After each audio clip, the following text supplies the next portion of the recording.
Apakah kemajon ini sebagai satu yang dirasakan oleh pihak-pihak yang ingin mengajukan calon yang baik dan ada calon-calon yang merasa mendapat dukungan rakyat dan punya kemungkinan untuk itu? Sekarang kan harus mikir, kalau kita nyebutin 3 nama nanti kita punya teman apa enggak? Ya. Jadi lebih baik kita nyari teman dulu untuk berkoalisi atau nyebutin nama dulu. 4 partai ini, dia perlu 3 untuk jadi satu tiket. Faktor yang saya garis bawahi tadi, posisi, integritas, dan track recordnya Jokowi itu menentukan.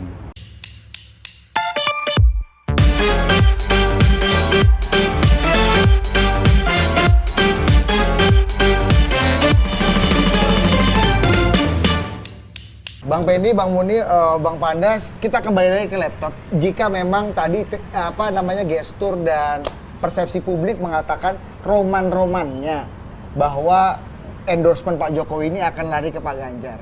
Gejala-gejalanya di Rakernas Projo semakin kelihatan. Oke, kesimpulan sementaranya itu. Apakah tapi persoalannya ini endorsement dengan suara aspirasi relawan Jokowi ini seimbang nggak dengan kemauan Ibu Mega sebagai pemegang teken politik di Kingmaker lah kita sebut. Kingmaker di Ya, PD bersama Perjuangan. dengan Pak Ada Jokowi, komentar dari Bambang Pacul, Bambang Wuryanto tentang bagaimana sih menganggap sosok Ganjar Pranowo di internal PD Perjuangan nih, Opung. Sebelum nanti Opung komentar ini, boleh Pak Idam mungkin di diberi mata merah, poncongnya putih, dalam sebuah lingkaran bulat. Banteng diambil semakannya dan diambil barisan. Banteng itu selalu dalam barisan. Siddiq Djoko Soekarto, ketum PNI sebelum 55, desainer pemenangan 55 itu, mohon izin, ketua umumnya namanya adalah Siddiq Djoko Soekarto. Beliau yang mengenalkan soal banteng dan celeng. Bagi pasukan banteng itu harus berada dalam satu barisan. Yang tidak dalam barisan itu namanya celeng. Itu Siddiq Djoko Soekarto. Lah sarna saya suka membaca, ketemu kalimat itu. Ketika ada orang belum ada perintah dia struktural partai, mendelegakan seseorang. Lah ini namanya kau tidak dalam barisan, bos. Kata Siddiq Djoko Soekarto, lu celeng. Gitu aja. Just simple. Oh, itu bukan kata Bambang Pacul. Bukan, saya paraphrasing aja ya. merefresh Siddiq Djoko Soekarto. Gitu loh. Pinter banget. Bukan pinter, itu faktanya begitu. Iya. Kalau urusan Pak Ganjar tidak diundang, ya mohon maaf memang tidak kita undang. Kenapa? Karena kita udah mohon izin lah, ini sebenarnya ini klarifikasi lah. Kita hanya menganggap kemajon lah. Kemajon itu lagi-lagi bahasa Jawa. Jadi kalau di sholat di bersama-sama itu bersaf-saf. Gitu? Kalau kamu kemajon kan diminta mundur. Kemajuan ya. Kau kemajon. Kemajuan itu bahasa Indonesia kemajuan gitu. Ya terlalu maju. Terlalu maju jangan dong. Kita berada dalam satu barisan, rampak barisan. Lah, yang namanya marsnya PNI itu juga barisan. Banteng Indonesia itu nanti ada kata barisannya. Marsnya PD juga ada barisannya, himnenya juga ada barisannya. Semua dalam barisan. Tunggu perintah. Kan begitu, bos. Jangan tergesa-gesa. Jangan memfight komplit. Itu loh kira-kira. Apa indikasinya? Indikasi kemajonnya ini apa, Pak Gubernur ini? Ampun. Jadi kalau kita ngomong kayak begitu kan tidak ada jeleknya kalau ini loh orang Jawa itu begini, Adinda. Kalau orang ngomong MD, materi dialektika dan historis, itu ilmu langit saf 1.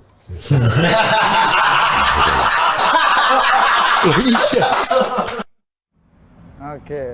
Ya kurang lebih gitulah. Ilmu langit saf 1 dong. Iya, Opung. Ini kalau dianggap Mas Pacul ini menangkap suara dan preferensi dari PD Perjuangan, artinya Mas Ganjar itu dianggap kemajon. Orang yang kemungkinan besar dipersepsikan publik akan mendapatkan endorsement dari presiden dan relawan-relawannya. Coba gimana? Saya sangat kenal Bambang Pacul, sangat kenal Ganjar. Dengar rekaman tadi aku nikmat gitu loh. Artinya wah banyak yang perlu saya belajar dari mereka ini. Itu aja. Itu aja gitu. Mengiyakan Bambang tapi. Apanya? Setuju dengan Bambang. Masih mengkaji karena baru ini dengar. Gitu loh. Beliau aja Enggak, baru dengar. Bukan menarik gitu loh. Iya. Aku sangat kenal Bambang Pacul. Ya. Aku surprise gitu loh. Wah, makin arif gitu loh. Makin Arif. Itu aja. Tapi memang sudah kemajon belum Mas Ganjar kalau dalam perspektif Apanya? Opung? Kemajon. Terlampau pagi membicarakan itu sekarang. Nah, tapi sudah ada itu disimpulkan dengar oleh dulu, Mas boleh Pacul. aja siapa itu yang aku tangkap dengan Jokowi bilang ojo ke susu. Terlampau prematur kita membicarakan itu pada bulan-bulan ini gitu loh. Oke. Apapun akan salah, satu. Kedua tadi yang disinggung Budi tadi, Ukraina, NATO segala macam. Semua dalam perencanaan itu ada plan A, plan B, plan C, plan ini gitu loh. Ini juga begitu. Oke. Ya kan, ya ada plan A, plan B, plan C gitu. Jadi nggak ada yang kagetan, nggak ada yang ini. Maka wanti-wanti dikatakan tadi jangan ke susu. Iya, ojo ke susu ya. Kalau saya terus terang membicarakan ini sekarang tidak relevan. Oke. Terlampau ke susu gitu loh. Iya. Oke. Jadi maksudnya Bang Benny. Opung Panda ini jangan-jangan membicarakan ini pada hari ini kemajon. Iya betul. Iya. Betul tuh Bang, betul. Betul. Iya ya. Tapi saya karena benar tidak paham kemajon, Iya. saya mau bilang begini, karena diarahkan ke saya. Iya. Setelah saya terpana loh waktu Opung tadi menyampaikannya gitu Iya. ya. Karena Opung Kaget sendiri juga itu kita ya. sedang mempelajari. Padahal ini sudah satu barisan. Ya kan tadi ditekankan barisan, kan satu barisan. Opung masih dalam barisan kan? Barisan itu pemahamannya apa gitu loh. Ini aduh. Nah, makanya- Kalau saya bilang begini, Sidik ya. ya, Ini kalau saya mau bilang Soeharto. begini ya, nanti kita bicara tentang hari ini. Nah. Oke, itu kan judul film. NKCTH. Nanti kita bicara tentang hari ini. Tapi nanti itu bisa plan A, plan B, plan C, plan D. Iya. Dan sudah terbukti di 2014. Ya. Ada keinginan untuk mengajukan, tetapi karena Ya. ada relawan dan lain-lain Pak Jokowi pada waktu itu yang maju ya. Nah, tetapi pada posisi hari ini jangan lupa nanti kita bisa melihat itu plan A, plan B. Ya. Tapi pada posisi hari ini saya menerjemahkan apa yang disampaikan oleh Bang Pacul. Mas Bambang Pacul tadi adalah ada orang yang dianggap kemajon. Jadi Yang kebetulan- penyair Rendra Iya. mengatakan hari kemarin dan hari besok adalah hari ini. Ini betul. Jadi pada hari ini kebetulan Jadi biar jelas dulu. betul. Nah, jelas kebetulan pada hari ini dianggap ada yang kemajon. Walaupun saya yakin Pak Ganjar tidak akan merasa dirinya kemajon. Iya. Karena walaupun kemarin habis acara Projo, dia bilang saya nggak GR. Belum tentu bukan saya nggak GR gitu ya. Seorang pada posisi Ganjar pasti tidak akan mengatakan bahwa dia sudah diusung, apalagi didorong oleh relawan, apalagi oleh partai. Tetapi bahwa dia bergerak, boleh dong. Relawannya bergerak, boleh dong. Oke. Dalam hati siapa tahu. Ya. Tapi kalau nanti kita bicara tentang hari ini, tetap seperti sedang ada pertentangan. Oke. Saya ingin mengatakan dari dalam seakan-akan sedang ingin. Iya. Tunggulah nanti. Ini udah kemajuan gitu. Iya. Kemajuan ya. Tapi dari sisi Pak Ganjar ingin Belum. mengatakan juga, terutama relawannya. Oke. Loh, kalau nggak dari sekarang, bisa orang lain loh. Nah, kebetulan ketika calonnya sempit, saya buka aja biar wacana agak lebih. Ketika calon cawapresnya sempit, bagaimana kalau tiba-tiba Prabowo ngambil Erick Thohir misalnya? Bisa begitu nggak tuh Pak? Bisa, sebuah politik kan semua mungkin. Nah, The art apa of yang tersisa possibility. kemudian? Karena kata Projo dan beberapa survei mengatakan bahkan ini adalah sebuah kedekatan luar biasa antara calon presiden dan calon wakil presiden pada 2024. Nah, ini terjemahan lain ya. Tapi kita lokalisir dulu di Iya. kemajon. Kemajon, Ini kan kemajon. artinya nyampe nggak resultantenya ini? Enggak, bukan. kan, Yang antara satu ini? nganggap kemajon, yang satu mengatakan kalau nggak sekarang Kapan bisa lagi? ketinggalan habis. Iya. Nah, bisa ketinggalan habis. Ini dengar dulu, ini soal grammar. Kemajuan sama ke susu itu sama. Oh. Ya, makanya sebelum ke Bang Muni nih ya nanti ya. Kita mau ke Ini soal Bang grammarnya Hasan nih. dulu. Grammar, Iya, iya. grammar. Coba kita Bang Hasan kalau ini boleh dong diterjemahkan Bang. Melihat Bang Pacul tadi Bambang Pacul bicara bahwa Ganjar, Mas kemajon. Ganjar sudah kemajon. Nah, ini gimana apa yang Anda baca nih Bang Hasan? Ya, Ini kalau kayak saya, kayak Opung Panda itu pasti kesulitan ini sebagai orang Sumatera, kayak Bang Pendi Ghazali Ya. itu kesulitan untuk menafsirkan begini. Ya. Kalau Bang Muni pasti lebih jago lah menafsirkan yang kayak begini. Kan, gitu. Iya, kalau kita kan main tembak langsung aja yang kalau orang Sumatera ini kan lebih budaya kita nggak terlalu rumit, jadi simbol-simbol ini agak susah. Yang saya pelajari aja mungkin Ganjar mau ngasih tahu dia ngelawan tapi dengan cara tidak melawan gitu. Saya nggak GR kok gitu. Ya. Tapi saya hadir di sini gitu. Saya ngelawan kok, cuman saya nggak mau dianggap melawan gitu. Nah, cuman di pihak lain juga nggak mau bilang orang itu ngelawan, tapi dibilang kemajon gitu. Jadi tapi intinya kalau bahasa hatinya dipublikasi sebagai dipublikasikan seperti bahasa orang Sumatera, ya ini ngelawan gitu. Ini udah kelihatan ngelawan keluar dari barisan. Yang ini juga bilang, ya saya juga punya pendukung kok, saya juga layak dipilih kok, saya kan juga orang partai gitu. Makanya ini coba lihat nih, ada banyak relawan saya. Cuman dalam bahasa budaya yang kompleks ini nggak bisa berterus terang seperti itu. Cuman kita tangkap aja bahwa ini memang lagi tidak akur, Ya. lagi tegang, dan orang yang punya elektabilitas tinggi secara survei dibaca oleh orang seperti saya, mungkin juga dibaca oleh orang seperti Bang Pendi Ghazali, itu tidak mendapat sambutan yang hangat di partainya sendiri, tidak mendapatkan sambutan yang selayaknya orang yang punya elektabilitas tinggi dan punya peluang. Tentu kalau elektabilitas tinggi tentu punya peluang jauh lebih besar daripada yang elektabilitas rendah untuk memenangkan kompetisi kan begitu. Jadi menurut saya kalau sekarang sepertinya seperti yang saya ungkapkan pertama tadi, bahwa mungkin rejim tiket itu memang akan melakukan perlawanan terhadap rejim opini survei. Saya ini pollster, saya ini konsultan politik. Ya. Tapi saya merasa gejala-gejala ini sejak tahun 2019 ketika menolak Pak Mahfud MD menjadi calon wakil presidennya Pak Jokowi. Itu kan hampir semua partai pengusung menolak itu. Dan spirit yang saya baca adalah bahwa mereka ingin tahun 2024 ini tidak ada incumbent dan lapangan rata. Kalau lapangan rata kepentingannya adalah mereka pengen mengajukan kader-kader mereka sendiri untuk maju dalam Pilpres. Nah, kader ini juga ada kriterianya. Kader yang merupakan orang yang berada di sentral organisasi, bukan orang yang berada di periperi organisasi. Dan saya tidak melihat Pak Ganjar itu orang yang berada di sentral organisasi. Mungkin begitu.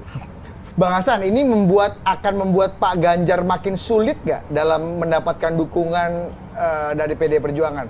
Ada gestur-gestur dukungan dari Pak Jokowi, teriakan-teriakan dukungan yang frontal dari para relawan. Ini bahkan Bang Muni ini bikin rakernas bakal bikin Mas Ganjar makin sulit nggak dapat tiketnya? Bang Hasan? Saya setuju bahwa dialektika itu akan terjadi. Kalau bahasanya Bang Muni kan tadi equilibrium. Pasti dialektika itu terjadi. Maksudnya tarik-menarik, ada orang yang show of force menunjukkan ini dukungan kita besar, itu juga pasti akan mempengaruhi dialektikanya dengan si pemegang tiket. Cuman kan nanti di ujung, ikan kemampuan itu, elektabilitas itu satu hal, tapi kemampuan untuk bersalaman dengan partai, kemampuan untuk mendapatkan partai koalisi pengusung, itu kan juga skill tersendiri di luar elektabilitas. Kemampuan membungkus ini ya, Bang? Nah, kemampuan membungkus ini kan juga Istilahnya ini bagus ya. skill tersendiri gitu. Bagus. Jadi jangan-jangan orang yang punya skill membungkus itu lebih punya peluang jadi capres dibandingkan orang yang elektabilitas tinggi tapi nggak punya skill membungkus. Ini keren. Nah begitu, mungkin begitu ya. Bang Muni. Bang Budi, gimana tuh Bang Budi? Ya kan tadi kan saya sudah jelaskan, ini 2024 memang petanya agak berbeda dibanding 2014 lah. Kalau 2019 yang lain lah. Kondisinya kan udah incumbent Pak Jokowi. Tadi koalisi partainya menentukan, capresnya menentukan, cawapresnya menentukan. Nah, kondisinya adalah tidak ada incumbent. Semua partai punya jagoan. Terus ketiga, ini pilek-pilpres serentak. Jadi partai mulai berhitung kotel efeknya kemana. Begitu loh. Dari capres dan cawapresnya. Dia memperoleh kotel efek atau tidak. Jadi memang 2024 ini berbeda sekali. Ini mungkin kondisi terumit di dalam masa pemilihan presiden langsung sejak 2024. Ini 2024 ini betul-betul luar Boleh biasa. tanggapi sedikit nggak? Ya, Boleh, boleh, Bang. Boleh bang. Sedikit aja. Jadi untuk figur sekuat Pak Jokowi dan Prabowo saja, kotel efek itu hanya dinikmati oleh 2 partai. Ya, ya. Itu ada hitung-hitungannya. Ya, ya. Jadi kotel efek Pak Jokowi itu hanya terlihat secara signifikan untuk di PDI Perjuangan. Dan kotel efeknya Pak Prabowo hanya terlihat signifikan di Gerindra. di Gerindra. Partai-partai lain itu mendapatkan suara itu bukan dari kotel efek tapi dari kerja keras caleg-calegnya masing-masing. Gitu. Jadi kalau maksudnya nanti figur-figurnya nggak lebih kuat daripada Pak Jokowi dan Pak Prabowo, lebih nggak bisa lagi berharap kotel efek untuk partai. Iya, problem sendiri. Gitu. Tapi kan kader partai biasanya akan memberikan kotel efek sendiri, makanya jadi relevan ke Karena kita ketua terlalu partai berpikir ini. bahwa individu melampaui organisasi. Mungkin Ya, nanti ya. organisasi itu yang menyokong seorang individu yang biasa-biasa saja untuk bisa jadi presiden. Nah, Kan kotel effect teori itu kan berlaku ketika pemilu presidennya nggak ada presidensial threshold. Jadi pemilu serentak kita kan satu-satunya di dunia yang punya presidensial threshold. Kalau dia tidak punya presidensial threshold, sehingga setiap partai bisa mengusung sendiri, itu akan berbagi kan kotel effect-nya dengan begitu banyaknya calon presiden yang terikat langsung dengan partai, tidak dalam sebuah koalisi yang besar. Iya. Tapi yang menjadi menarik mungkin pertanyaan kita ke Hasan Nasbi juga karena punya pengalaman di lapangan, kan kemajon ini Nah, ini akan kembali ke berhadapan kemajon ya. dengan kalau Anda telat gitu ya. Walaupun saya nggak tahu apakah waktunya pada hari ini yaitu di bulan Mei 2022, padahal pendaftaran calon presiden adalah 7 September 2023. Apakah kemajon ini sebagai satu yang dirasakan oleh pihak-pihak yang ingin mengajukan calon yang baik dan ada calon-calon yang merasa mendapat dukungan rakyat dan punya kemungkinan untuk itu. Tetapi di sisi lain, ketika koalisi ini harus berbasis presidensial threshold, ambang batas pencalonan presiden, tiba-tiba yang lain tadi ya, langsung mengambil misalnya Prabowo, Erick Thohir misalnya gitu. Ini salah satu contoh aja, Hasan Nasbi ya. Apakah dengan demikian akan mengganggu konstelasi yang dibayangkan bahwa ada konstelasi Ganjar Erick Thohir juga? Ketika itu kebetulan tampil di beberapa survei. Nah ini maksud saya membuat relatif istilah kemajon dengan berhadapan pada mungkin tidak strategis, karena strategisnya tentu menunggu sampai partai menyelesaikan nih dari musyawarah DPC, DPD sampai ke pusat. Tapi dalam konteks taktis, gimana Hasan? Tapi sebelum ke situ dulu, saya mau meluruskan dulu pemahaman bukan partai lain, PDI Perjuangan, yang kebetulan saya ikut mendirikan partai ini. Mekanisme di internal partai dari tingkat DPC, desa, nanti itu berjalan. Ya, ke atas. Berjalan, berjenjang, dan itu sangat indah sekali demokrasinya gitu loh. Jadi maaf, tidak seperti kemudian dikatakan partai-partai yang ini, enggak.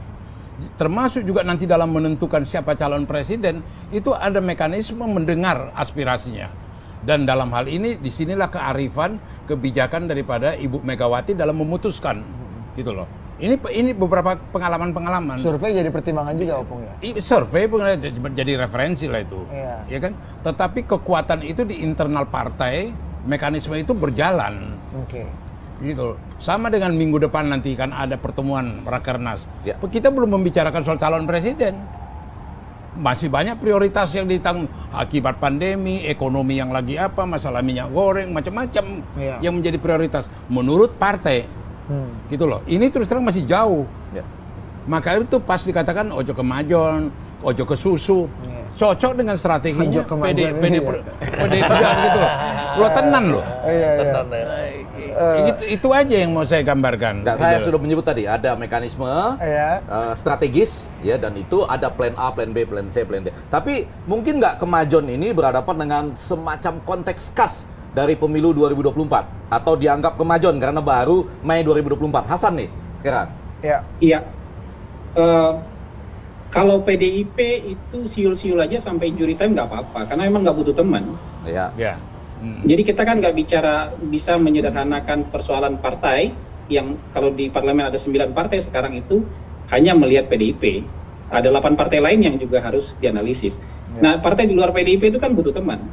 Jadi nggak bisa juga bilang wisdomnya harus di akhir-akhir, lihat dulu, nggak bisa buat mereka. Mereka harus segera membungkus koalisi secepat mungkin supaya mengamankan tiket. Kalau PDIP nggak apa-apa, siul-siul aja sampai injury time juga berdasarkan kursi bisa maju sendiri. Ya. Tapi partai lain nggak bisa siul-siul sampai akhir nggak punya teman, repot nanti.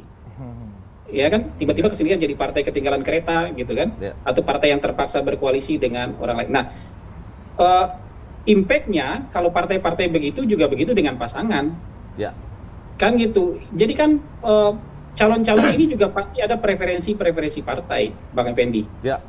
Misalnya kalau disebut nama si A, ini preferensi partainya ini. Kalau dia sudah bergabung duluan, berarti juga kemungkinan partainya ada di sana kan, karena Gerindra kan juga tidak mungkin sendirian maju. Berarti kalau misalnya nama Prabowo Erik tidak akan dengan PDIP kemungkinan besar. Berarti dia bungkus satu partai lagi kan gitu. Nah ini akan jadi efeknya efek snowball. Jadi orang lain juga akan berkejar-kejaran untuk membuat koalisi segera mungkin. Kalau PDIP nggak apa-apa, tapi kalau partai-partai lain nggak bisa bilang nggak apa-apa. Partai lain harus segera melakukan koalisi bungkus-membungkus ini, karena juga kalau pilihan calonnya terbatas, maka ya kan partai juga punya preferensi. Misalnya si A preferensinya adalah partai ini, jadi dia juga harus segera berkoalisi. Nah, jadi kalau menurut saya, misalnya begini nih, saya nih berani nih, ini kita main tebak-tebakan aja, kan Nasdem kan rencana Juni mengumumkan 3 nama nih. Saya nggak yakin jadi ngumumin 3 nama itu. Nggak yakin saya itu bisa jadi ngumum, karena kemarin sudah ada koalisi partai lagi, sudah ada 3 partai berkoalisi. Sekarang kan harus mikir, kalau kita nyebutin 3 nama, nanti kita punya teman apa enggak? Jadi lebih baik kita nyari teman dulu untuk berkoalisi atau nyebutin nama dulu. Jadi menurut saya kalau partai akan mempertimbangkan cari teman koalisi dulu. Kita nggak ngomongin PDIP ya, karena PDIP bisa siul-siul sampai akhir gitu. Gitu. Kalau partai akan mempertimbangkan itu dulu, baru sebut nama, kayak gitu. Jadi PDIP ini bisa sampai sidang isbat ya, satu hari jelang hari H.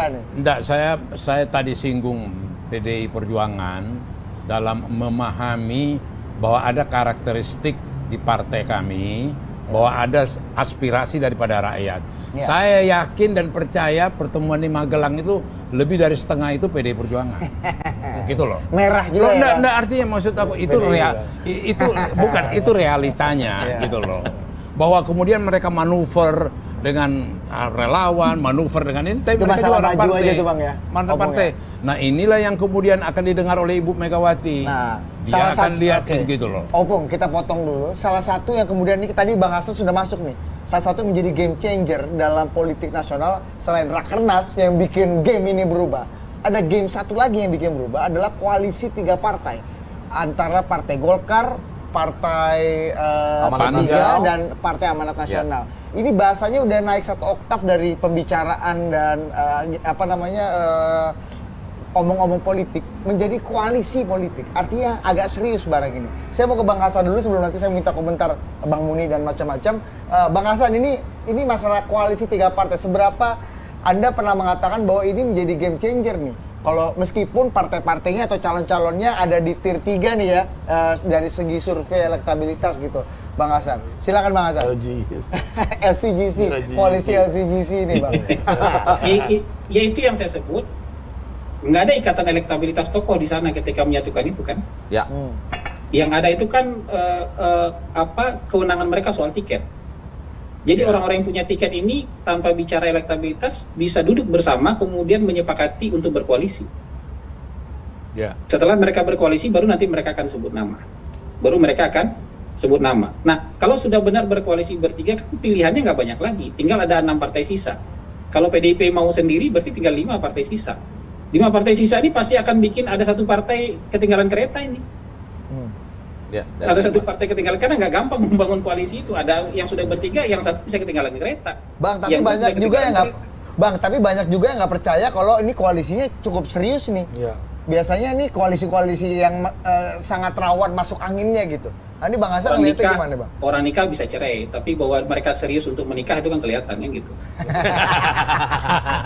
Orang nikah itu bisa cerai gitu, orang pacaran juga bisa bubar, tapi bahwa terlihat mereka serius untuk menikah itu kan kita bisa lihat. Kalau menurut saya mereka serius untuk menikah ini. Cuman apakah nanti di tengah jalan akan bercerai, berapa bulan bercerai itu kita nggak tahu, itu urusan lain. Keseriusan menikah itu ya. Kalau keseriusan menikahnya terlihat serius menikah kan begitu. Itu dia, Budi nggak ngerti tuh Bang. Jadi kurang paham itu ya. Kurang serius soalnya. Bang Muni gimana nih Bang? Ini game changer baru nih selain kan tadi saya bilang selalu di 2004 itu komponennya tadi apa? Koalisi partainya apa? Kan tadi sebelum ngomongin yang kedua capresnya, cawapresnya, kayak koalisi partainya menentukan loh. Berapa calon yang bertarung, kan terbentukkan koalisi partai. Apakah 2 calon, 3 calon? Kan ini kan dari koalisi-koalisi partai, gitu loh. Oh iya. Nah, baru kita ngomong capresnya, baru kita ngomong cawapresnya. Nah, Seperti itu. Ini bisa usung capres terbuka untuk semua nih kata Pak Erlangga nih ya. Artinya ya agak mampet-mampet di lubang-lubang. Jadi kan jadi apa yang dilakukan oleh Golkar menurut saya ini kan Golkar ini partai lama yang punya kehebatan tertentu dalam membaca ini. Ya. Dia sadar betul tadi 2024 sama nih. Koalisinya dulu. Iya, iya. Baru capres cawapres kan begitu. Dia grouping dulu. Kan ini sebenarnya koalisi yang dibangun oleh Golkar, PAN dan P3 ini menurut saya cerdas karena ini nggak ada benturan di bawah sampai bawah, kan ini beda semua nih. Iya. Begitu loh. Ini kayaknya ada semangat Korpskanisius nih kayaknya. Nah, itu soal lain. Korps Kanisius bersama-sama anak sisi. Tapi maksud saya Golkar ini dengan PAN dan P3 ini di bawah nggak tabrakan. Jadi pilihan itu ini kan mengunci sebenarnya ada 3-4 partai yang terkunci dengan manuver ini. Di luar PDI dan Gerindra. Siapa tuh? Nasdem? Ya Nasdem, PKB, Demokrat dan PKS kan agak terkunci. Kalau PDI sama Gerindra kan relatif. Kalau PDI ya udah mau nyalonin sendiri juga bisa. Tapi ketum PKB mau nih gabung sama koalisi ini asal dia dicapreskan. Asal, ya. Ya pasti dia pokoknya segini loh. Yang gabung tapi dengan asal-asal gitu, nah itu nggak tentu dapat. Bang Benny gimana Bang? Oh ya, kalau saya mau menyambung ya, mudah-mudahan persis dengan Hasan Nasbi untuk mengatakan konteks 2024 ini unik. Ya karena bukan di tengah-tengah nih, bukan juga enggak persis sama lah dengan 2014. Artinya di sini butuh ketepatan waktu. Saya mau membaca kemajon ini harus juga dibaca relatif, yaitu bahwa pada suatu saat nanti ada orang lain membangun koalisi dengan serius, maka kalau Anda nggak ikut membangun koalisi dengan serius, Anda ketinggalan, kecuali PDIP. Nah, karena kan bisa bersiul-siul Ya. tadi ya. Bisa jaring aspirasi dulu. Ya. Nah, tetapi kan sekarang pada tahap walaupun serius, masih pada tahap ini terbuka. Misalnya terbuka untuk semua, semua termasuk untuk dirinya kan? Kan dirinya Berarti termasuk semua. Iya. Betul kan? Dirinya termasuk semua. Jadi masih terbuka walaupun pada suatu saat nanti seiring dengan perjalanan waktu akan terkunci nih. Ketika mulai seperti yang dikatakan tadi, ada konteks waktu kan menjelang pendaftaran, ada konteks jangan sampai tertinggal. Kalau Anda cuma punya 19 kursi, Anda kan harus cepat-cepat koalisi. Kalau enggak ketinggalan, bahkan Partai Demokrat pun yang pernah berkuasa harus agak cepat-cepat menentukan sikap. Kalau nggak bisa. Kalau nggak tertinggal loh dengan 7,77%. Coba bayangin manuver ini kan di tengah. Ini suara besar juga 3 partai Bukan di di tengah. koalisi. Iya, Coba. iya. Tinggal 4 partai berarti Ya. yang akan tersisa untuk berkoalisi. Nasdem, PKB, Demokrat dan PKS. Nah, itu kawinnya gimana tuh? Ya, dengan Partai Gerindra ya otomatis. Dan Ini jangan bilang PDIP dan Gerindra ya. itu variabel Nah, sendiri. Gerindra masih butuh. Dia Gerindra tinggal masih butuh satu. kan, Bang? Iya, satu. Moni? Tapi 4 partai ini dia perlu 3 untuk jadi satu tiket. Ya kalau Gerindra butuh 2 aja. Kalau Gerindra kan tinggal Butuh satu dua. lagi. Iya, butuh 2 satu partai Gerindra sama lagi. satu Iya. partai. Ya. Nah, 4 partai ini harus jadi satu untuk dapetin satu tiket. Dan menurut saya nggak mudah. Dari sisi ideologi, dari sisi calonnya pasti Jadi ruwet. seiring dengan perjalanan waktu karena konteks 2024 yang unik, maka kemajuan ini menjadi relatif. Ketika misalnya sudah mulai ada yang niat nikah tadi, orang lain juga hitung-hitung untuk merencanakan nikah. Walaupun PDIP bisa sampai tahap terakhir karena sendiri saja bisa maju.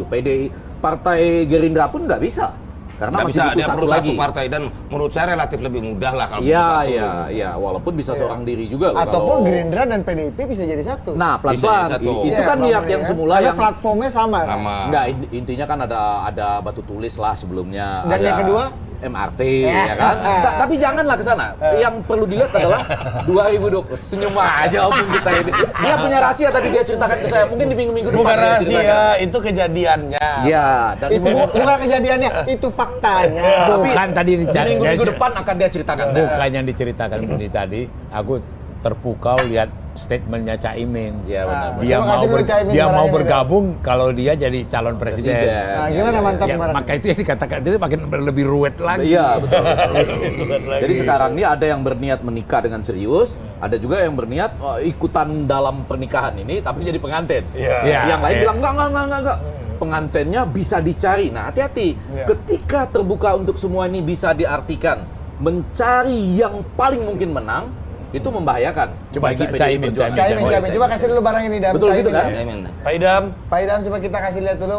Opung nih mau kasih komentar nih, Opung nih. Soal Bukan, Caimin. enggak. Soal yang dikatakan Budi itu benar. Artinya bagaimana mengapakan dengan persyaratan. Itu terkaget-kaget saya. Iya. Kan saya bilang semuanya kunci. Selama partai itu kunci, yaitu jadi apa sesuatu yang mempersulit koalisi terbentuk. Iya. Jadi ini positif ya? Koalisi 3 partai ini positif? Ini menurut saya ini manuver paling cerdas. Bang Pendi Iya. gimana? Oh enggak, bukan. Saya ingin mengatakan Nah, itu. pelan-pelan ya. Oke. Asal capresnya saya. Ini boleh dibaca dengan pelan-pelan nih. Itu Silakan dong dibaca Pusra dan de- Bung, de- bacakan dong. Detik News bukan salah tangkap. Enggak ya, pelan-pelan, pelan-pelan. Caimin sebut PKB siap gabung koalisi Golkar, P3 PAN. Asal capresnya saya. Silakan. Silakan Opung. Apa? Ya katanya Opung mau baca. Udah terkagum-kagum aja ya. Apa bisa mungkin itu kan enggak. Apa yang bikin Opung kagum gitu loh? Apa yang bikin Caimin bisa sepercaya diri itu? Iya Opung? itu Iya. buat aku mengagumkan Iya. gitu loh. Apa yang bikin Caimin sepercaya Partainya diri itu? gede. Hah? Iya. Iya, Kan nggak makanya butuh PBNU juga tadi katanya. Makanya kan? itu kagum saya. Kalau saya nangkep nih, apa yang bikin Opung kagum? Apa? Nanti kalau iya bilang iya tapi ya. Dia dengan demikian mengatakan yang kesusu ini pasti ruwet. Karena buktinya ada yang mempersyaratkan jadi capres. Jadi PDIP Pasti ruwet. tenang-tenang di ujung pun nggak apa-apa. Karena ini pasti ruwet nih yang begini-begini. Betul ya? Begitu ya? Iya ya? Jadi seperti tadi ada yang niat nikah serius karena nanti takut ketinggalan kereta. Asal terbuka nih. Tapi ada orang lain yang juga kita boleh coba aja. Tapi pengantinnya saya ya. Diketawain sama. Nih, ada satu junior Opung punya komentar juga nih soal ini kan relatif tone-nya positif lah Iya, soal iya, iya. koalisi ini kan, koalisi dini ini kan. Iya. Ada salah Budi satu sama Ari, Iya ya, silakan. itu kalau statement Caimin itu, ini masbuk yang pengen jadi imam. Datang sholatnya terlambat tapi pengen berdirinya di sajadahnya imam. Mohon maaf, itu pernyataan Caimin dulu kalau nggak salah ya? Ya setelah ketua Baru setelah koalisi. Nggak, bukan. Caimin pernah ngomong gitu kalau nggak salah dulu. Jadi dipakai lagi sama Hasan Nasbi. Setuju nggak Opung sama Bang Hasan nih? Apa? Setuju nggak? Orang Soal tadi orang Caimin telah ini. datang sholat tapi pengen jadi imam gitu. Caimin ngomong itu sendiri aku kagum. Oke. Gini kan intinya gini lah. Ini tone-nya positif lah soal koalisi 3 partai ini kan Opung ya. Tapi ada adiknya Opung nih, juniornya Opung ya kan, mentinya Opung ini yang agak punya perbedaan pendapat soal koalisi 3 partai ini. Coba kita saksikan dulu. Atau ini kan sebenarnya koalisi sih- lebih awal ini kan harusnya lebih Ini sistem, tapi ini kan mengganggu. Ini kan merusak reputasi presiden. Ini kan merusak citra presiden di mata publik yang mengatakan perasaan pemilu masih lama deh. Kok orang-orang ini udah pada ngumpul nih, ya kan? Sementara pada saat yang sama staf ahlinya Erlangga ditangkap tuh Lincewe, ya kan? Ya kan? Macam-macam lah ini kan kacau semua nih isunya sebenarnya gitu dan lain-lain. siapa nih komentarnya? Kita mulai Bang Muni dulu lah. Ya, Bang Munce dulu gimana? Ya memang koalisi 3 partai ini pasti juga menghentak partai lain di luar PDI dan Gerindra yang memang udah settle. Ini kan kalau main puzzle ini kan jadinya saling mengunci gitu loh. Iya. Terutama partai-partai yang memerlukan tiga partai untuk menjadi satu tiket. Ini perebutan tiket ini sebenarnya gamenya nih. Di game ini mereka main. Kan tadi saya bilang ini ada koalisi partai, capres, cawapres nih gamenya nih di 24. Nah ini mereka lagi main di game ini nih. Koalisi partainya mana nih? Seperti itu. Dan manuver ini pasti tentu saja menghentakkan partai-partai yang memerlukan kawan yang lain. Ya apa untuk mereka bisa menjadi satu rejim tiket ya. Gitu. Dan ini memang tinggal soliditasnya tergantung dari platform. Jadi figur capresnya bikin solid, figur cawapresnya bikin solid, tinggal platform, udah jalan ini koalisi. Begitu. Menurut Bang Muni, Jalan ini. 3 barang ini Lu jalan cocok dong. nih ya? Cocok ya? Cocok dalam pengertian gini, bangunan koalisinya Dan ini. capres pilihannya Projo bisa nggak bang- masuk ke dalam koalisi? Loh, nanti kita lihat cocok apa enggak sama mereka. Gitu. Iya, tapi ini bagus. Tapi sebagai sebuah manuver politik, sebagai manuver ini, tindakan politik, koalisi ini secara kalkulatif sangat cerdas. Oke. Karena pertimbangan dari koalisi di atasnya sampai di bawahnya nih lengkap. Dan nggak bergesekan di bawah. Jaga rumput kan beda semua nih. Oke. Saling melengkapi nih. Oke, Bang, Opung. Opung dulu. Opung dulu. ethically wrong tadi kalau kata Junior Opung nih Bang Fahri. Secara etik nggak baik karena ini menteri-menteri Pak Jokowi segala macam udah ini yang dan ini definisi kemajuan ya. partai penguasa semua nih Iya. gitu kan, partai pendukung Pak Jokowi gitulah. Nggak, maksudnya bagaimana? Enggak tadi Kata Bang Fahri, ini partai pendukung Pak Jokowi semua tiba-tiba udah ngusung capres itu tidak etis gitu. Ya, karena- belum apa-apa ya, gitu segala Pak Jokowi macam. belum selesai gitu. Udah dijawab sama Jokowi kan? Apa? Oh, Jokowi Susu. Berarti setuju dong sama Fahri. Loh iya, bukan ya, ojo ke susu kata Jokowi gitu loh. Itu omongan ojo ke susu itu ke semua orang bisa Semua kena. partai. Gitu loh. Oke. Bang Hasan, coba Bang Hasan kasih komentar dulu Bang Fahri tadi. Bang Fahri kayaknya lagi suka baca buku seperti yang dibaca Rocky Gerung kayaknya. Gini, kan konteksnya itu beda-beda, nggak bisa semua konteks pukul rata. Kalau ini terjadi menjelang 2019, nggak etis. Karena Pak Jokowi waktu itu jelas mau maju lagi Pilpres. Jadi kalau ada menteri-menterinya yang bikin koalisi-koalisi itu nggak, dia harus keluar dari kabinet lah, karena Pak Jokowi masih mau maju Pilpres. Tapi kalau hari ini kan Pak Jokowi sudah secara undang-undang, secara peraturan tidak bisa lagi maju. Jadi kalau partai-partai ini berkoalisi sekarang kan nggak masalah. Toh juga mereka belum sebut nama siapa capres-cawapresnya. Bahkan menurut saya sebut nama capres-cawapres hari ini juga nggak apa-apa. Karena mereka kan nggak ngelawan presiden, karena presidennya nggak maju lagi. Ini menjadi tidak etis, menjadi kemajon. Ya kan bahasanya Bang Fahri itu kemajon. Kali ini menjadi kemajuan kalau presidennya masih mau maju. Kalau presidennya sudah selesai, iya ini nggak kenapa-napa. Menurut saya ini soal baca bukunya aja. Baca buku lupa menaruhnya di konteks apa. Kalau ditaruh di konteks presidennya masih mau maju, ya itu menteri-menterinya harus mundur dong. Iya. Ya. Karena membuat koalisi. Kalau sekarang kan presidennya, mereka nggak ngelawan presiden.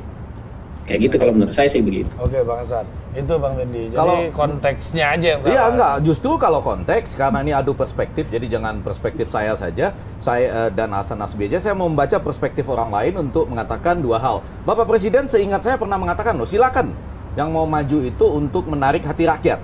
Artinya boleh karena Bapak Presiden tahu dia nggak akan maju lagi, gitu ya. Oke. Nah yang kedua yang agak penting, jangan-jangan orang lain mempunyai perspektif, ini kan yang bicara seperti Abang Fahri Hamzah ini adalah partai-partai yang nggak bakalan diajak untuk segera membentuk koalisi pada Seperti Bang 2024 Budi bilang secara strategis kan, karena belum punya yang disebut bahan untuk menjadi presidensial threshold kan begitu. Nggak, karena merasa belum tentu diajak walaupun potensinya ada. Oke. Biasanya orang akan mengatakan oh ini terlalu cepat, terlalu kemajuan karena belum bisa langsung diajak. Nah tapi yang akan kita cari nanti persis kata Muni, tapi saya baca dalam konteks yang lain, equilibrium, yaitu suatu saat di mana koalisi-koalisi ini mulai berani menyatakan diri terbentuk karena toh tidak melawan presiden. Ya. Akan menyatakan diri terbentuk, sudah punya koalisi yang cukup untuk mengusung calon, dan ternyata calonnya semakin diuji elektabilitasnya makin bagus, dan yang lain tinggal memilih kalau nggak bergabung harus bikin calon yang lebih baik dari itu. Oke. Nah, equilibrium waktu itu yang kita cari.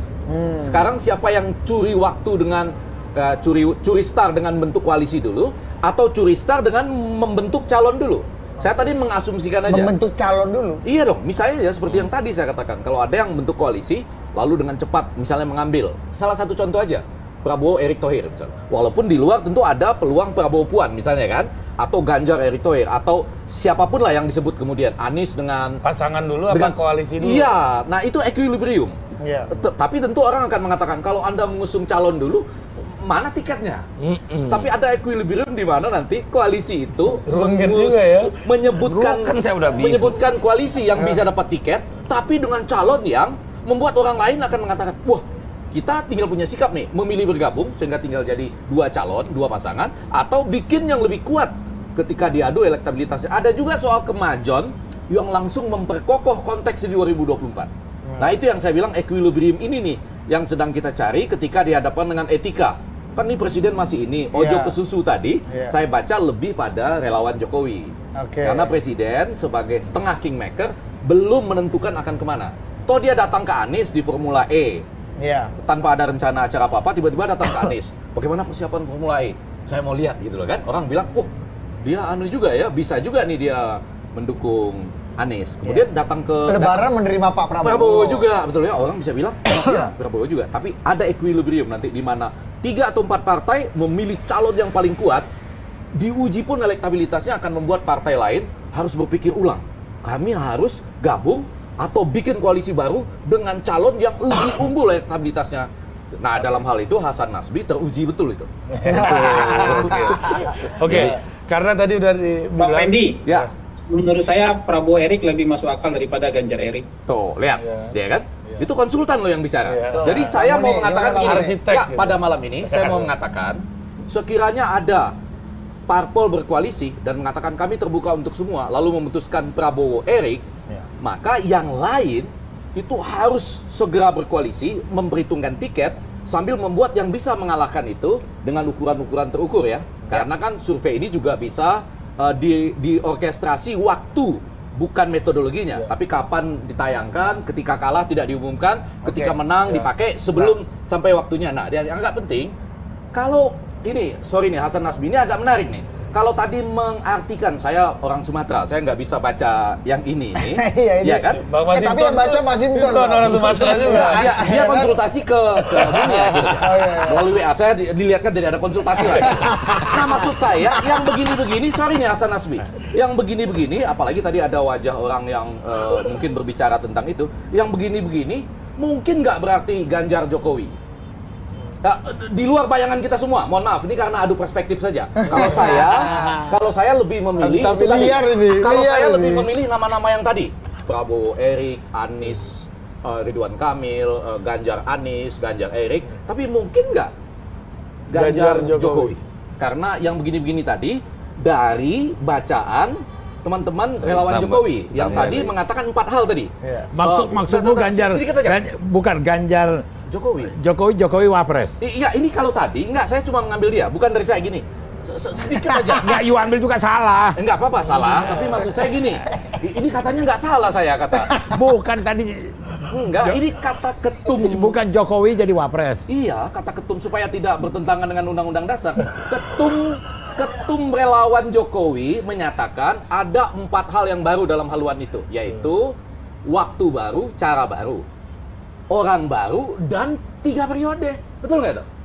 Ah. Ya kemungkinan. Iya, ini kan saya semua nggak salah loh. Haluan baru kan semuanya dalam kondisi. Jadi ada kemungkinan gitu nggak? Akhirnya ketika sudah ada calon yang diusulkan, Prabowo Erik yang tidak bisa dikalahkan dengan cara lain, akhirnya ujungnya ojo ke susu, bisa Ganjar Jokowi misalnya. Supaya terjadi pertarungan yang seimbang. Hasan, coba kita buka dulu perspektif, jangan perspektif kita saja. Nah, Ini liar. yang Iya, pasti iya. begini, yang pasti begini. 2024 ini memang penuh dengan dinamika-dinamika karena pasalnya berbeda dengan 2014. Ya. Jadi ini ibarat sirkuit ini tikungannya lebih banyak. Nah, apalagi kemarin di Medan Bang Muni relawan Jokowi sebagian juga ada nih yang ada sama Pak Erik. Ah, ya itu kan relawan Dan Pak Jokowi semua tuh. dan Pak Erik sendiri titip pesan juga jangan ojo ke susu juga sama dengan Iya. Nah, artinya saya mau bilang sebelum Hasan Nasbi menjawab, ketum ya relawan Jokowi tidak mengatakan saya salah. Betul ya? Betul. Terbuka 4 hal tadi. Ayo Ya, Hasan. tapi maksudnya gini loh. Kemungkinan itu kan ya Bisa terjadi. ya sebagai politik kan art of possibilities, ini kemungkinan. Jadi ya semua bisa terjadi, tapi yang pasti kan makin lama kan benang merahnya makin kelihatan, makin tebal gitu. Dia dinamika yang terjadi, dialektikanya, terus juga komposisinya begitu loh. Tapi yang pasti kalau bagi kami kita harus memaknai pemilu 2024 itu sebagai pemilu untuk politik kebangsaan dan kerakyatan kita. Udahlah, nggak usah ada lagi politik sara begitu segala macam. Ya. Jadi lebih berkualitas demokrasinya. Oke, Begitu. ke Bang Hasan dulu. Ya. Silakan Bang. Ya, kalau mungkin kan kadar kemungkinannya berapa? Mungkin sih mungkin saja, tapi kan besar probabilitasnya berapa? Kalau misalnya kita bicara contoh, kalau Prabowo Erik kan tinggal nyari satu partai untuk menggenapkan itu, dan Pak Erik bisa bekerja untuk itu, tinggal nyari satu partai. Karena Prabowo sudah punya partai. Kalau membayangkan Pak Ganjar Jokowi, gitu silatnya terlalu banyak itu. Ya. Tikungannya Iya, terlalu silat banyak. untuk meyakinkan partai mendukung Pak Ganjar. Maksudnya gini, kalau misalnya PDIP tidak welcome terhadap Pak Ganjar, partai lain tentu sungkan. Secara etika tentu sungkan ngambil kader partai lain yang tidak direstui oleh partainya sendiri kemudian dicomot dan dijadikan capres oleh partai lain. Walaupun itu mungkin, tapi menurut saya rasa sungkannya tinggi lah. Ya. Rasa sungkannya tinggi. Sementara untuk Pak Jokowi membayangkan Pak Jokowi jadi calon wakil presiden itu sulit sekali menurut saya ya. Untuk orang dengan karakter seperti beliau, dengan track record seperti beliau, susah membayangkan Pak Jokowi untuk menjadi calon wakil presiden. Makanya waktu itu ketika ada teman juga konsultan politik mengusung Prabowo Jokowi atau Jokowi Prabowo, menurut saya ini percobaan yang tidak menghitung orang secara historis gitu. Itu perhitungan-perhitungan yang historis menurut saya. Jadi lebih mungkin yang pertama tadi Bang Pendi yang sering Bang Pendi sebut itu dibandingkan yang kedua menurut saya. Mr. Q ya maksudnya. Mr. Q dia yang sebut terus loh dia. Kalau kata Bang Pendi, udah nggak usah kayak Q, Kodari. Jagoan nih. Tapi saya mau mengatakan saya sepenuhnya setuju bahwa sebaiknya kita mengarah ke sana. Cuma saya membayangkan suatu saat Hasan bahwa ketika itu sudah di lock terkunci, kan tinggal harus mencari seseorang yang bisa mengalahkan. Ya. Itu kan soal lain. Dalam situasi tertentu harus ada pilihan tertentu. Walaupun saya setuju kalau kita bicara historisnya, saya selalu tidak pernah menempatkan Pak Jokowi sebagai calon wakil presiden. Itu saya setuju. Cuma nanti suatu saat kita bayangkan nih, ketika 3 posisi itu sudah terkunci, siapa nih yang bisa mengalahkan? Ya kan?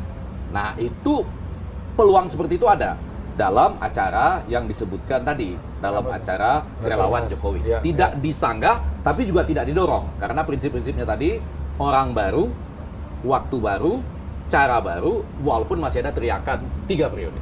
Nah, oke. Sebelum situ Bang, juga nanti Bang Muni tanggepin soal dukungan relawan Jokowi kepada Erick Thohir gitu ya. Ya kan? Nah, itu kayaknya penting ditanggapi. Ya karena agak agak berbeda dengan Ojo ke Susu nih gitu kan. Dan Joman ya benar. Iya. Nah, kita lihat satu video dulu, nanti Bang Hasan juga tanggapin nih. Bahwa merah kata Jokowi, merah kata Projo. Putih kata Pak Jokowi, putih kata Projo. Jadi merah putih kata Pak Jokowi, merah putih kata Projo. Bahwa politik 2004 harus kita warnai dengan politik kebangsaan dan kerakyatan yang nyata.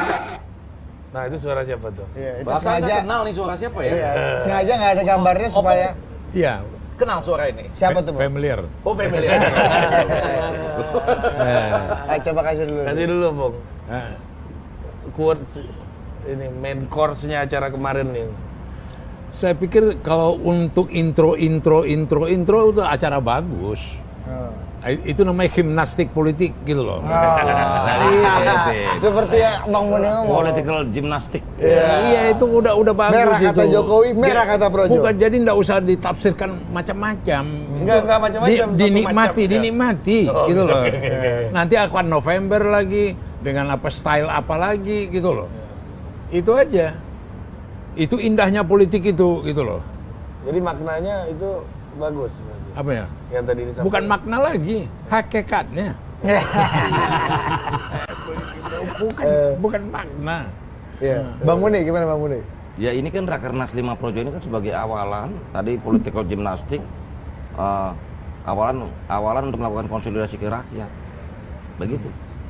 Ini kan konsolidasi ke rakyat, kita mulai sebagai langkah awal sehingga kita lebih mempersiapkan diri dalam ajang kontestasi 2024 ini, terutama bagaimana mengamankan agenda-agenda rakyat. Gitu.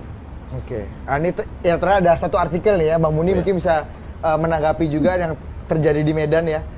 Erick Thohir ke relawan Jokowi, jangan kemana-mana. Ini pesannya dari Pak Erick nih, Bang Muni ini relawan bikin acara lagi di Magelang, dan sekarang itu di Medan. Ini tuh kayaknya di hotel tuh. Bukan di desa. Bang Muni coba kasih komentar dulu, Bang. Ya relawan Jokowi yang komandonya kan di tangan Pak Jokowi dong. Kalau mau ngomong relawan Jokowi atau perintah pada relawan Jokowi harus dari Pak Jokowi. Baru punya bobot dan kualitas militansi untuk bergerak gitu. Kalau ini? Ya tanya Bang Panda aja dah. Iya. Kalau ada sebagian relawan Jokowi yang mendukung calon non tadi pilihan dari Pak Jokowi. Jadi gini ya, supaya kita jangan tersesat. termasuk juga para ahli-ahli analisa ini, relawan, bangsa katakanlah mereka yang punya kegiatan yang atas nama rakyat, itu sebenarnya nggak bisa dikotomi dengan partai. Kalau menurut pemahaman aku loh di PD Perjuangan itu juga rakyat. Manunggaling ini ya. Ya rakyat juga, mereka juga rakyat gitu loh. Jadi kalau kita kemudian ada cerita bahwa rakyat dan PD itu aneh gitu buat kita gitu loh. Oke. Itu inherent gitu loh. Oke. Siap. Oke. Pak Sebelum Gito. ke Bang Fendi, ke Bang Hasan dulu. Bang Hasan untuk menutup acara kita pada malam hari ini, sebelum nanti kita akan ke Bang Fendi dan ditutup oleh Ketum Projo. Oh iya, Tadi benar. merah putih kata Jokowi, merah putih kata Projo. Bang Hasan coba kasih hikmah dulu Bang, bagaimana kita melihat game changing baru nih dari dua peristiwa politik 2 minggu terakhir. Koalisi 3 partai dan Rakernas Projo kemarin. Ya kalau misalnya antara rakyat dan partai atau antara relawan dengan partai itu tidak ada dikotomi secara normatif, ya boleh-boleh saja. Tapi saya meragukan kalau Projo diajak untuk merembukan tiket. Kecuali Pak Jokowi ya. Kalau Projonya mungkin saya meragukan Projo diajak merembukan soal tiket. Apalagi untuk merembukan soal nama. Nah, kalau yang disampaikan Bang Muni tadi dalam pidato, menurut saya itu beliau sangat menghayati apa yang namanya propaganda dan agitasi. Jadi memang begitu harusnya propaganda dan agitasi gitu. Jadi menyampaikan di depan anggotanya sendiri, menyampaikan juga di depan presiden bahwa ini organisasi solid. Jadi nggak usah khawatir. Organisasi ini akan ikut apa kata Pak Jokowi. Walaupun Pak Jokowi juga main silat di sana bilang nanti saya juga akan ajak ngobrol kok gitu. Ya, tapi sebenarnya saya yakin bahwa ini lebih kepada Projo ikut apa yang diinginkan oleh Pak Jokowi. Jadi bahkan misalnya nih iseng aja nih, kalau Projo disuruh Pak Jokowi ikut dukung calonnya Kabinet Indonesia Bersatu, jangan-jangan juga akan bulat ke sana gitu. Bisa juga begitu. Koalisi Indonesia Bersatu Bang. Koalisi Indonesia Bersatu bisa juga begitu. Nah kalau Pak Erik juga kan organ organisasi relawan kan banyak, ya. Dan beliau sebagai mantan ketua TKN itu pasti pernah berhubungan dekat dengan berbagai organisasi relawan. Mungkin organisasi relawan yang ada di Sumatera itu, yang tadi ada ditampilkan itu, adalah organisasi yang pernah dekat dengan beliau sebagai dalam kapasitas beliau sebagai ketua TKN. Jadi menurut saya kalau yang kayak Projo mungkin perintahnya dari Pak Jokowi, tapi mungkin juga ada organisasi lain yang perintahnya dari ketua TKN dulu, bisa juga begitu kan gitu. Oke, Bang Mendi. Ya, saya malam ini mau tidak mengada-ngada, jadi membumi untuk mengatakan saya membaca pertemuan relawan Jokowi di Magelang yang membuka kesempatan buat macam-macam tadi. Kalau saya pribadi tentunya saya suka orang baru, cara baru, waktu yang baru ya, kemudian dengan legasi yang diteruskan. Tapi di sini tadi ada tokoh politik yang mengatakan koalisi ini nggak pas, kemudian mengusulkan masih ada Prabowo Jokowi. Bahkan kalau melihat kemungkinannya bisa aja Jokowi Ganjar. Tapi yang saya mau bilang bukan itu. Akan terjadi equilibrium, istilah dari Muni, waktu di mana orang membentuk koalisi dianggap tidak terlalu melanggar etika karena sudah dekat waktunya pada pendaftaran calon presiden. Bahkan harus agak cepat untuk mengatakan ini sudah bukan kemajuan lagi. Karena begitu pasangan capres dan cawapresnya terkunci, orang lain hanya tinggal punya pilihan untuk ikut gabung atau terpaksa membuat sesuatu yang harus lebih kuat. Jangan lupa dicatat, Kingmaker itu tidak selalu berhasil. Obama tidak berhasil kok mendukung sampai Hillary Clinton menang melawan Trump, ya kan? Pada akhirnya ya, ketika berpasangan dengan Tim Kaine misalnya, itu bukan pasangan yang dianggap sukses begitu. Nah, yang mau saya katakan lagi, nanti pada waktunya partai ini tentu sementara akan mempertahankan mekanismenya dari DPC dan lain-lain, tapi tentu juga akan mendengar apa yang ada dari relawan dan lain-lain. Walaupun kemenangan seorang pasangan presiden dan wakil presiden itu bukan hanya karena dia hebat dan koalisinya hebat, bisa jadi juga karena lawannya nggak hebat. Lawan yang tidak hebat bisa diciptakan dari misalnya pasien rawat jalan. Itu bisa juga menghasilkan lawan yang tidak hebat begitu. Jadi segalanya masih kita tunggu sampai equilibriumnya terjadi. Jangan-jangan ada orang yang menahan diri sampai detik terakhir karena dia yakin bahwa nantinya itu tidak akan terbentuk. Adalah yang rawat jalan dan sebagainya itu tidak akan berani memunculkan calon, sehingga sudah terbayang calon seperti apa yang akan berhadapan, dan itu bukan sesuatu yang kita inginkan untuk Waktu baru, setiap orang ada masanya, setiap masa ada waktunya, Iya. dengan cara-cara sesuai konstitusi kita. Begitu, Opung? Ya. Ya. Mantap. Kasih dulu Opung. Ya, Oh. bukan bagian, aku melanjutkan aja bagian calon mencalonkan ini. Ikuti, cermatilah langkah-langkah politik PDI Perjuangan.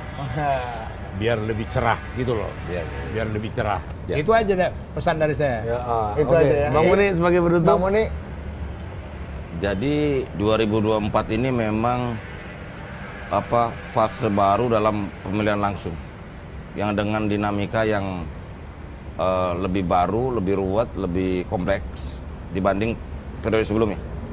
Tapi ini bukan berarti negatif. Ini kan selalu rumusan-rumusan baru, langkah-langkah politik baru, out of box yang dilakukan oleh berbagai partai politik ini juga teruji, gitu loh. Apa yang dilakukan Golkar, apa yang dilakukan PDI Perjuangan dengan pengamatan yang serius, ya kan, dengan mencari waktu yang serius. Kita waktu yang tepat, kita lihat aja. Tapi yang pasti politik itu momentum. Jadi saya yakin pasti di 2024 akan menghasilkan sesuatu yang luar biasa. Karena dalam beberapa bulan ini juga akan jadi penentuan arah dinamika politik kita ini akan mengarah kemana gitu. Yang pasti demokrasi kita selamatkan. Bagaimana pemimpin ke depan adalah pemimpin yang mampu meneruskan legasi Pak Jokowi dan membawa bangsa negara ini membawa kemajuan dan kesejahteraan rakyat. Itu aja. Terima kasih. mantap. Yang penting tadi kalau punya tiket harus dengarkan juga suara rakyat. Ya, bukan punya tiket itu kan nggak jaminan menang. Iya. Jadi memang ini keseimbangannya harus kita jaga. Equilibrium. Gua mau- Tapi kalau didukung oleh rakyat nggak punya tiket pasti nggak menang. Gitu. Nah, Iya, pasti karena nggak maju. Dibalik ya. Iya. Punya tiket kalau nggak didukung rakyat Nggak belum menang. tentu menang. Belum tentu Belum menang. tentu menang. Tapi kalau didukung rakyat nggak punya tiket pasti tidak tidak menang. menang. Nggak bisa jadi calon gimana mau menang? Nah, artinya joget-jogetnya kalau kata Bang Hasan pernah ya joget-jogetnya nanti setelah dapat tiket aja. Iya.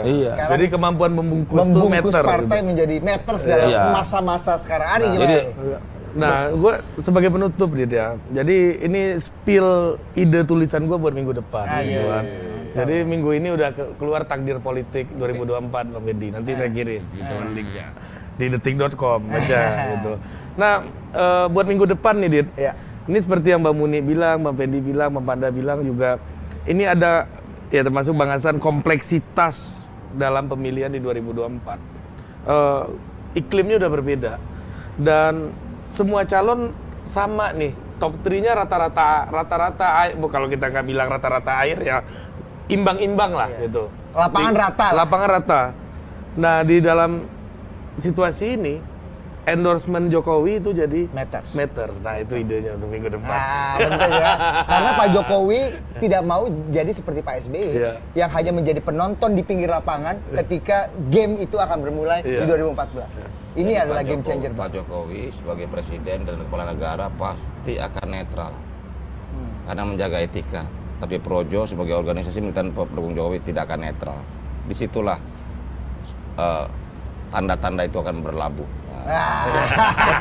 Tapi ada lagi bukan, tambahan. enggak maksud aku ya sebagai biar melengkapi bahwa harus apapun yang mau kita bicarakan, apapun yang akan terjadi, apapun ini, faktor yang saya garis bawahi tadi, posisi, integritas dan track recordnya Jokowi itu menentukan.